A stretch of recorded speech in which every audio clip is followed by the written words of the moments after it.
নমস্কার, আমার চ্যানেলে সবাইকে স্বাগত। আজকে আমি আপনাদের বানাতে শেখাবো এরকম ক্রিস্পি হরিয়ালি পনির ফ্রাই। তো সেটা বানানোর জন্য আমি উপকরণগুলো নিয়ে নিয়েছি। চলুন আপনাদের সাথে দেখিয়ে দিই সেগুলো কি, পনির ফ্রাইয়ের জন্য কি কি উপকরণ আমরা নিয়ে নিয়েছি। প্রথমে আমি নিয়ে নিয়েছি এরকম পনির, যেটা একটু ফিলের মতো করে আমি কেটে নিয়েছি। দেখুন এরকম পাতলা, যেমন ফিশ ফ্রাইয়ের ফিলে হয় ঠিক সেরকম ভাবে আমি পনিরটা কেটে নিয়েছি। আর নিয়ে নিয়েছি এখানে দেখুন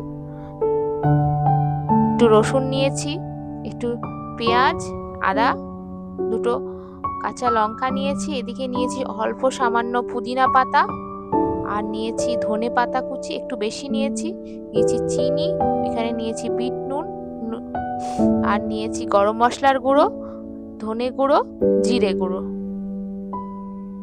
আর এদিকে নিয়েছি নর্মাল বেসন, আর নিয়েছি একটা ডিম, আর একটু কর্নফ্লাওয়ার নিয়েছি আমি এখানে। আর এখানে নিয়েছি সামান্য কিছু উপকরণ, কালো জিরে, জোয়ান, এখানে নিয়েছি নুন, খাওয়ার সোডা, আর হলুদ গুঁড়ো। চলুন এবার আপনাদের দেখিয়ে দিই মিক্সার গ্রাইন্ডারে পেস্টগুলো করার জন্য আমি কি কি উপকরণ নিয়ে নিচ্ছি। প্রথমে নিয়ে নিচ্ছি পেঁয়াজ কুচি, এখানে আমি একটা গোটা পেঁয়াজ ব্যবহার করেছি। নিয়ে নিচ্ছি গোটা রসুন, একটু ধনে পাতা পরিমাণটা একটু বেশি দেবেন, তাহলে গন্ধটা খেতে ভালো লাগবে। নিয়ে নিচ্ছি সামান্য পুদিনা পাতা, একটু আদা, দুটো কাঁচা লঙ্কা। আপনারা চাইলে ঝাল যদি বেশি চান আপনারা ঝাল বেশি দিয়েও খেতে পারেন। নিয়ে নিচ্ছি বিট নুন, এখানে আমি নুন ব্যবহার করিনি, বিট নুন ব্যবহার করেছি। সামান্য গরম মশলার গুঁড়ো, হাফ চামচ মতো ধনে গুঁড়ো, হাফ চামচ মতো জিরে গুঁড়ো, আর দিয়ে দেবো সামান্য চিনি।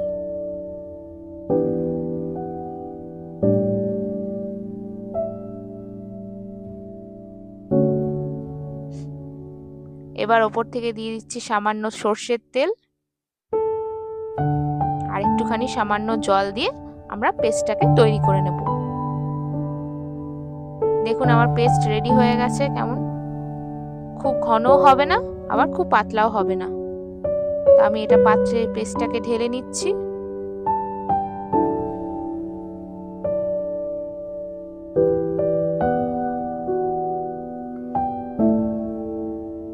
চলুন এবার আমরা পনিরগুলোর সাথে পেস্টটাকে ম্যারিনেট করে নিই।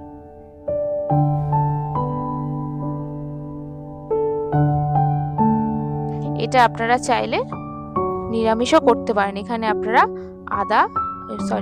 পেঁয়াজ রসুন ব্যবহার করবেন না, আর ডিমটাও এখানে অ্যাভয়েড করে যাবেন। এইভাবে আপনারা পনিরগুলোর সাথে মশলা দিয়ে মাখিয়ে নিচ্ছি ভালো করে। দেখুন এটা একটু মাখিয়ে রাখবেন ভালো করে, মোটামুটি 5 থেকে 6 মিনিট মাখিয়ে রাখলেই চলবে।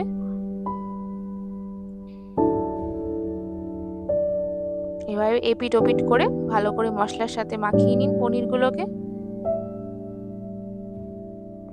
আমার মাখানো হয়ে গেছে, এটাকে আমি ভালো করে রেখে দিচ্ছি। চলুন এবার বেসনের ব্যাটারটা আমরা বানিয়ে নিই। তো আমরা একটা পাত্র নিয়ে নিয়েছি, এখানে নিয়ে নিচ্ছি বেসন। এখানে আমি 50 গ্রাম মতো বেসন ব্যবহার করেছি।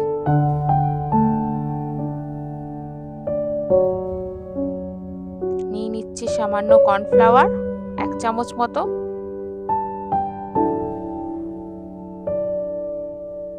নিয়ে নিচ্ছি কালো জিরে, একটু জোয়ান, একটু অন্যরকম স্বাদের জন্য। নিয়ে নিচ্ছি চিনি সামান্য, নুন আন্দাজ মতো, আর সামান্য খাবার সোডা। নিয়ে নিচ্ছি সামান্য হলুদ গুঁড়ো। এবার আমরা ডিমটাকে ভালো করে ফাটিয়ে নিচ্ছি। এখানে আপনারা নিরামিষ করতে চাইলে এটাকে জল দিয়ে ভালো করে ব্যাটারটা তৈরি করে নেবেন।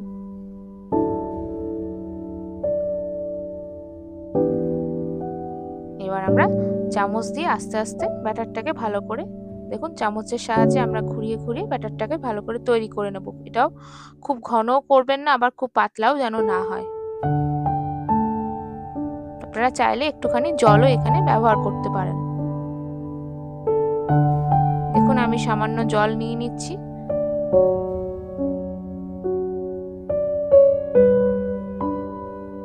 এভাবে ভালো করে আমি ফেটিয়ে নিচ্ছি ব্যাটারটাকে, যাতে খেতে ভালো হয়।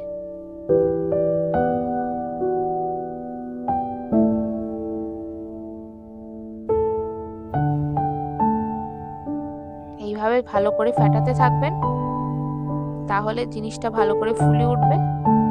দেখুন আমার ব্যাটার রেডি হয়ে গেছে। দেখুন আমি কেমন ঘনও হয়নি, আবার খুব পাতলাও হয়নি। চলুন আমরা পনিরগুলোকে এবার ভেজে নিই এর মধ্যে দিয়ে।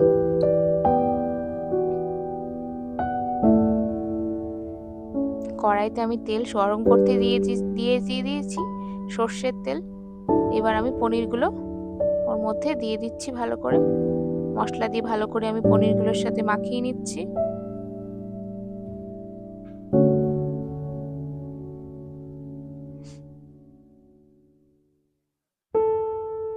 এবার ভালো করে বেসনে চুবিয়ে নিয়ে এপিট ওপিট করে, আমার তেল গরম হয়ে গেছে। চলুন এবার আমি দিয়ে দিলাম। এটাকে আপনারা মিডিয়াম ফ্লেমে রাখবেন, খুব আস্তে ধীরে আলতো ভাবে এটাকে নাড়াচাড়া করবেন।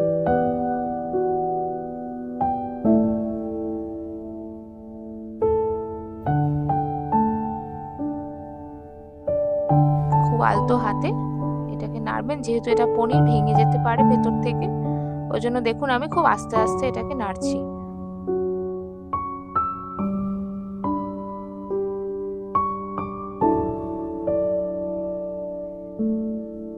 দেখুন আমি উল্টে দিয়েছি, এরকম ফুলে এসেছে পনির ফ্রাইটা।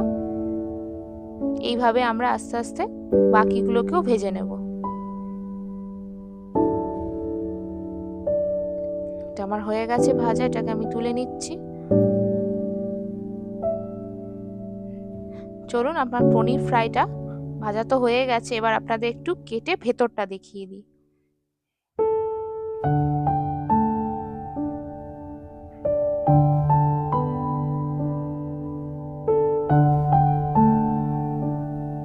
দেখুন এটা দেখতে ভেতরটা কত সুন্দর হয়েছে।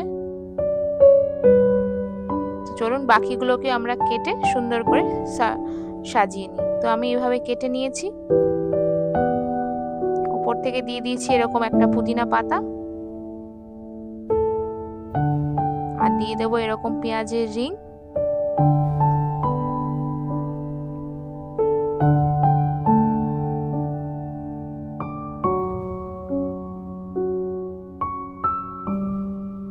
এইভাবে আমি সাজিয়ে নিচ্ছি।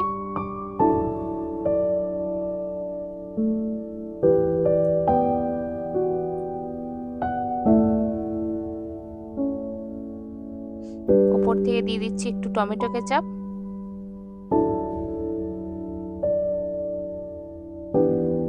তো আমার হরিয়ালি পনির ফ্রাই তো রেডি হয়ে গেছে। তো এইভাবেই আপনারা বাড়িতে সকলকে খাওয়াবেন, বা অতিথি এলে অবশ্যই করে খাওয়াবেন। আর নিজেরা তো খাবেনই, তো আমাকে অবশ্যই কমেন্ট করে জানাবেন যেটা খেতে আবার কেমন লেগেছে।